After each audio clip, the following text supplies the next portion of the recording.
అందరికీ నమస్తే అండి. కూటమి ప్రభుత్వంలో ప్రభుత్వ పెద్దలు సీఎంగా చంద్రబాబు గారు, డిప్యూటీ సీఎంగా పవన్ కళ్యాణ్ గారు అండ్ మంత్రిగా నారా లోకేష్ గారు, డిఫాక్టో సీఎంగా నారా లోకేష్ గారు ఎంత గొప్పగా పనిచేసినా వాళ్ళ సహచర మంత్రులు అండ్ సహచర ఎమ్మెల్యేలు మాత్రం వీళ్ళ కష్టాన్ని బూడిదలో పోసిన పన్నీరుగా మారుస్తున్నారు. కొంతమంది మంత్రులు, కొంతమంది ఎమ్మెల్యేలు కూడా కనీసం ఇంగిత జ్ఞానం ఉండట్లా, కనీసం బాధ్యత ఉండట్లా. కనీసం ఇటువంటి వాళ్ళు పొలిటీషియన్గా కూడా పనికిరారు. అసలు ఎమ్మెల్యేగా కాదు, రాజకీయాల్లోనే ఉండడానికి అనర్హులు అనమాట చాలామంది. కూటమి ప్రభుత్వం అంటే ఈ 2024 విపరీతమైన గాలిలో చాలామంది గెలిచేయడంతో వాళ్ళకి ముందు వెనక కష్టం నష్టం మంచి చెడు ఏమీ తెలియట్లేదు అనమాట. కామన్ సెన్స్ కూడా ఉండట్లేదు. పార్టీకి చెడ్డ పేరే, ప్రభుత్వానికి చెడ్డ పేరే. ఇందులో కొంతమంది మంత్రులు కూడా ఉండటం చాలా రాష్ట్ర దురదృష్టకరం. సరే, ఎమ్మెల్యేల గురించి మనం చాలాసార్లు చెప్పుకున్నాం, ఏ ఎమ్మెల్యే ఎలా ఉన్నారనేది. ఎమ్మెల్యేలకు సొల్యూషన్ ఏంటంటే ఒక 5గురినో 10 మందిని ఐడెంటిఫై చేసి సస్పెండ్ చేయడం మంచిది.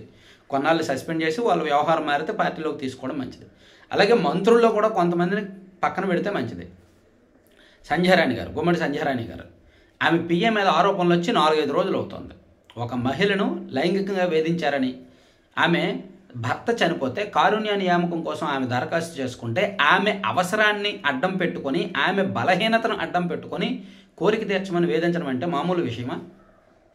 సోషల్ మీడియాలో వైరల్ అవుతోంది, మెయిన్ స్ట్రీమ్ మీడియాలో వైరల్ అవుతోంది. అది ఫ్యాక్ట్, అది నిజం అని సాక్షాత్తు ఆ మహిళ, ఆ అభాగ్యురాలు మీడియా ముందుకు వచ్చి స్టేట్మెంట్ ఇచ్చింది. ఒక మహిళ స్టేట్మెంట్ ఇచ్చింది అంటే సాటి మహిళా మంత్రిగా ఇమీడియట్గా రెస్పాండ్ అవ్వాల్సిన అవసరం లేదండి, బాధ్యత లేదండి?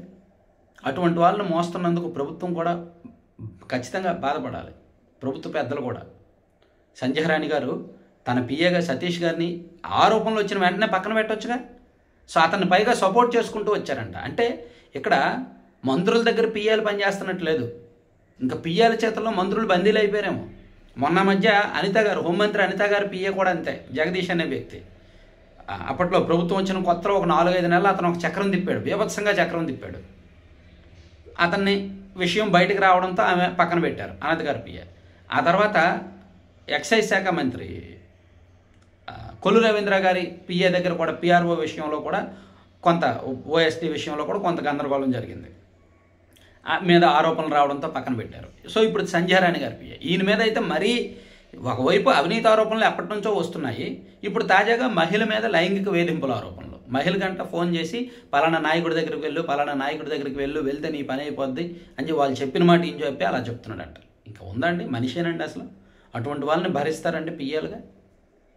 ఇవన్నీ ఏంటంటే దొరికితేనే దొంగ, దొరకపోతే దొరన్నట్టు కొంతమంది మంత్రుల పిఏలు ఇప్పటికే అలాగే ఉన్నారు. కొంతమంది మంత్రుల పిఏలు అయితే చీప్ కరప్షన్కి అలవాటు పడ్డారు.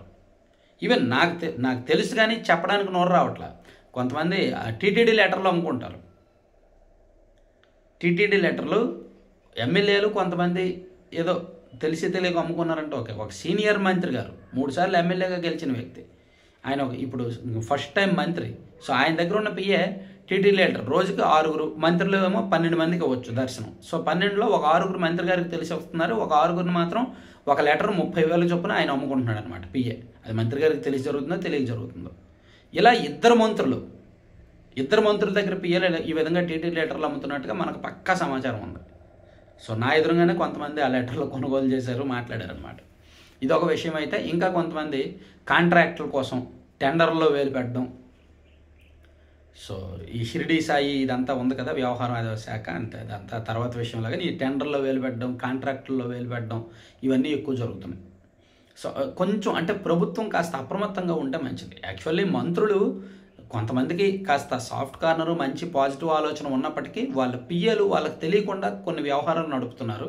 దానివలన చెడ్డ పేరు వస్తుంది, దానివల్ల ప్రభుత్వానికి చెడ్డ పేరు వస్తుంది. కొంతమంది అయితే నియోజకవర్గంలో కూడా తెలియని వ్యవహారాల్లో వేలు పెడుతున్నారు.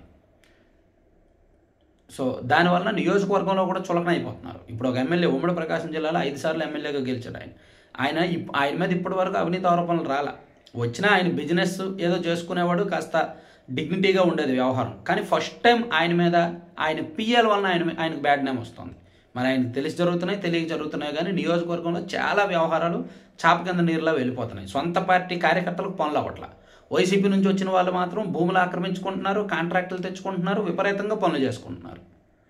అలా జరుగుతుంది. ఇట్లా రాష్ట్ర వ్యాప్తంగా కొంతమంది మంత్రులు పిఏల వలన వాళ్ళ నియోజకవర్గంలో వాళ్ళు రాజకీయంగా దెబ్బతింటున్నారు అండ్ వాళ్ళ శాఖాపరంగా కూడా కీలకమైన వ్యవహారాల్లో దెబ్బతింటున్నారు. సో ఇది ఎక్కడి వరకు వెళ్తుంది అనేది చూడాలి. ప్రభుత్వానికి ఒక రకంగా హెచ్చరికగానే చూడాలి దీన్ని. Thank you.